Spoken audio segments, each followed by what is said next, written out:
بسم اللہ الرحمن الرحیم۔ آیت اللہ عبد الحسین دستغیب اپنی کتاب کشکول میں نقل کرتے ہیں کہ حضرت ایمن رسول خدا صلی اللہ علیہ وآلہ وسلم کی والدہ ماجدہ بی بی آمنہ بنت وہب کی کنیز تھیں۔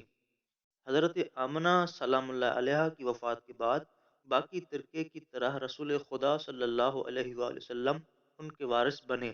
نبی اکرم نے انہیں آزاد کر دیا تھا۔ بی بی کی ایک جگہ شادی ہوئی جس سے انہیں ایمن نامی بیٹا پیدا ہوا۔ آزادی پانے کے بعد بی بی ایمن نے پیغمبر اسلام کا گھر چھوڑنا پسند نہیں کیا۔ وہ حضرت اور حضرت زہرا سلام اللہ علیہ کی خلوص دل سے خدمت کرتی تھیں۔ بی بی ایمن کی عظمت کے لیے یہی کافی ہے کہ پیغمبر اکرم صلی اللہ علیہ وآلہ وسلم نے ان کے شوہر کی وفات کے بعد فرمایا تھا، جو کوئی کسی جنتی عورت سے شادی کرنے کا خواہش مند ہو وہ ایمن سے شادی کرے۔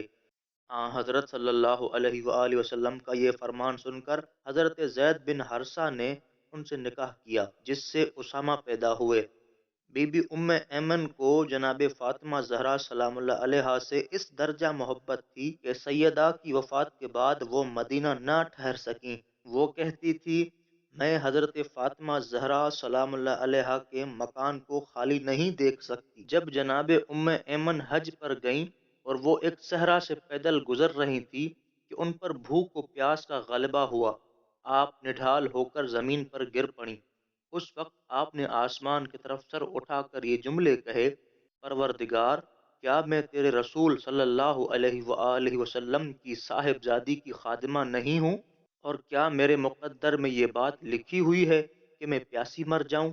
اللہ تعالیٰ نے حضرت سیدہ سلام اللہ علیہ سے محبت رکھنے کی وجہ سے ان کی دعا قبول فرمائی، اور اچانک غیب سے ان کے سامنے ایک جام نمودار ہوا۔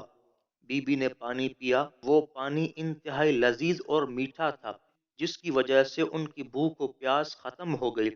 علماء اہل سنت بیان کرتے ہیں کہ اس واقعے کے بعد بی بی ایمن 7 سال زندہ رہیں، اور اس دوران انہیں پانی پینے کی احتیاج نہ ہوئی، اور وہ ہمیشہ یہ کہتی تھی کہ مجھے یہ نعمت حضرت فاطمہ زہرا سلام اللہ علیہ کی برکت وجہ سے حاصل ہوئی ہے۔